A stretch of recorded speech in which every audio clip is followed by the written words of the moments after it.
and they don't have any path to equity, to ownership in this economy.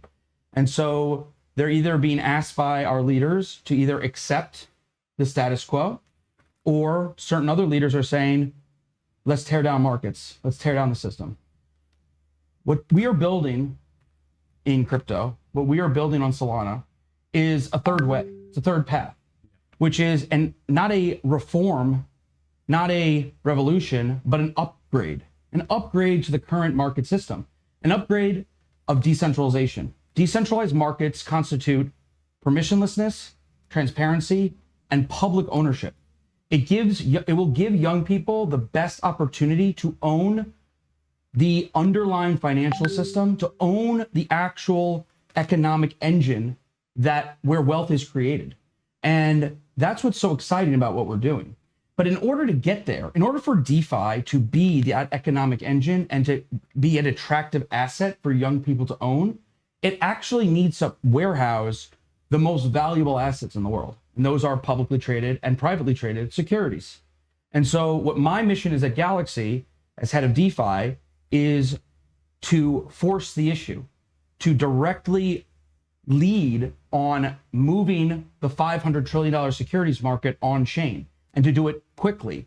That will do a couple of things. First, it will give everyone in the world access to public securities in a permissionless way, in a more efficient way, in a way in which you do not have to go through central intermediaries that control everything. Instead, you have to just get an internet connection, go on a cell phone, and you could potentially own not only the underlying blockchain that's going to be generating much of the value by virtue of having all of these valuable assets traded on it, but also the valuable assets themselves.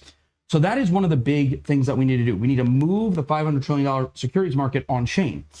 And within our own little Solana bubble, right, there's a lot of infighting lately. Like, there's all like he said, she said. Like, we need to stop the infighting, focus on the big picture here, right?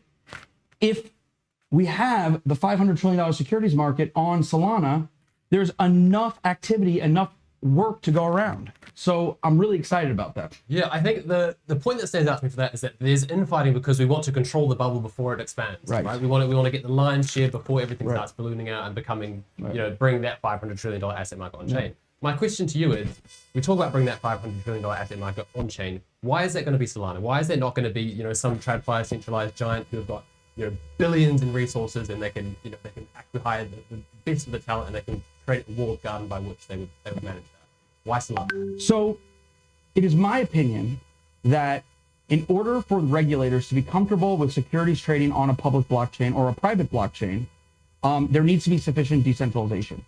Sufficient decentralization is sort of the exception to the regulations, because if it is sufficiently decentralized, it can't really be regulated because there's nothing to regulate. There's no one group to regulate. Private blockchains, by definition, have a central authority. They have some sort of control. And if they have that control, regulators will say, why can't you, the control person, comply with the rules? Why can't you jump through all of the hoops that have been set up? Why can't you register the blockchain, for example, as a broker-dealer or as a alternative trading system, right? You, the private issuer, the private control party, control the blockchain, so you should be able to do that. There is no one person to say that about Solana. In fairness, there's no one person to say that about Ethereum. There's certainly no one to talk to about registering Bitcoin as a blockchain, right? No. Because they are decentralized. And so decentralization has always been seen as sort of a limitation in many ways to efficiency. But that is why Solana is so exciting. So you ask, why Solana? Because Solana is able to do something that no other blockchain to date has been able to do. Sufficiently decentralized while maximizing efficiency and maximizing scale. The decentralization triad, right? Like you can only have two of the three, doesn't apply anymore on Solana. Solana is able to be maximally fast, maximally efficient, and sufficiently decentralized. And so in order to be able to trade securities on a public blockchain, it can't just be the case that you put them on a public blockchain, but the public blockchain is so slow that you can't really get sufficient price discovery, right? The blockchain needs to be both fast and decentralized. If it's not fast, securities won't trade there because price discovery won't happen. And if it's not sufficiently decentralized, securities won't trade there because the SEC and the regulators will come after you for trading them. So I think Solana is the perfect platform, perfect network for this to happen, which is why Galaxy tokenized its stock on Solana. Yes, and that was one of the biggest announcements we've had of the week of Super State tokenizing Sweep Fund. Do you want to give me an overview of why that's so critical for bringing these this $1 trillion asset market on chain? Well, I can't make this case credibly unless we put our money where our mouth is, and we put our money where our mouth is. We went to the SEC and we said we are going to tokenize Galaxy stock. We are in our legal right to do so, and we did it. The next stage of this is to open up the floodgates and allow Galaxy's stock to actually freely trade on chain. That is something we are actively working on right now, but we are pushing it. We believe that with the advent of prop AMMs on Solana, with the advent of some incredible aggregators, we are going to actually be able to get better price discovery than the NASDAQ. And there's something really important that your viewers should like really be thinking about when we talk about on-chain price discovery. So there's a common trope that we hear, which is NASDAQ is obviously almost by definition better than anything a blockchain could do. Any DEX, any prop AMM, any market maker, any exchange that could live on a blockchain. NASDAQ is by definition better because NASDAQ is centralized and NASDAQ is able to communicate with market makers in nanoseconds, whereas Solana has to propagate signals across the world, right? But NASDAQ actually today, it's interesting, is not really the home of price discovery anymore, is it? Most securities today, especially for retail, the ones that we care about, are traded in dark pools, right? When you buy a security on Robinhood, it doesn't go to the NASDAQ. It goes directly to Citadel. And we have no idea what happens there. Sure, they have to follow some rules, but the rules are so complicated that the regulators rely on the market makers to interpret the rules for them, right? So we actually don't have clear rules right now, clear price discovery. It's not as good of a system as many people think. If someone were to say, well, how could you get, it's the best pricing ever, how could you actually confirm that, right? So on chain, you'll actually be able to test that. Once we start trading securities actively on chain, we'll be able to compare them to the centralized exchanges. You'll be able to compare them to NASDAQ, and we'll be able to really see. And I suspect we're going to surprise everyone. Okay, so on-chain price discovery is the big topic there, and maybe perhaps forgive my ignorance on this, but as I understand it, prop AMMs, they take a fair price based across what's happening on CEXs, what's happening on other DEXs and other venues, and then they route that through and they kind of set the price based on what's already happening. So how can they initiate price discovery if they're always reactive to what price is like on other venues? So let's just take a market maker on the NASDAQ. I mean, they're doing the same thing, right? It's not like they internally create their own prices based on nothing, right? Everyone is reacting to what's going on in the world, right? So if you are Citadel and you're trading on the NASDAQ, you're looking at other exchanges, you're looking at all these other different information sources, and you're reacting to those information sources. So market making is inherently reactive. Now it's also predictive, and that predictive power comes from taking all of the data that you've reacted to over time and trying to forecast what that data is going to look like in the future. So yes, prop AMMs respond to Binance right now, mainly OKX as well. They respond to Binance and OKX because Binance and OKX have the most volume. And if you have the most volume, then chances are you are going to be setting the price. The question is not necessarily, are prop AMMs capable of doing price discovery? It is, do they offer prices that are better than what you can get on Binance? And the answer today for Sol USDC is yes. Absolutely. That is a massive, massive turning point for DeFi. For the history of DeFi, prices have always been worse on-chain than they were on a centralized exchange. Not anymore. So now, if more volume comes on-chain than Binance, quite trivially, price discovery will happen on-chain. Yeah. And then Binance follows what happens on-chain. Yeah. So, for example, when the Trump meme coin launched, price discovery happened on-chain because all the volume happened on-chain because the token was issued on-chain. So right now, we need to get more volume on-chain.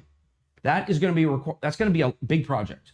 It's going to take the front ends for like wallets and terminals and Telegram bots and all the mechanisms through which people trade. We need to get those even better than they are, right? We need to make them easier than they are. And it's also going to require market makers to really double down and start providing more liquidity on chain. And it's also going to require big institutions to start tapping on-chain liquidity before they go to centralized exchanges. When that happens, price discovery will happen on-chain. Okay, and I think a great example of this is what we saw with the Monad token mainnet launch. So we saw more volume for Mon on Solana than we saw on Mon itself and on Hyperliquid. And I think that really illustrated the changing trend between the aggregator and prop AMM arm on Solana and then the club-based arm on Hyperliquid. So what was your biggest takeaway from that day's trading where Solana just completely dominated the on-chain world? I think that was a direct result of Humidify really doubling down and making sure that the Monad prices were the spread was as tight as possible and that liquidity was as great as possible. I mean, it's really interesting that we had so much success for a different blockchain's canonical token on Solana. That is actually what Solana should be. Over the next 6 to 12 months, right?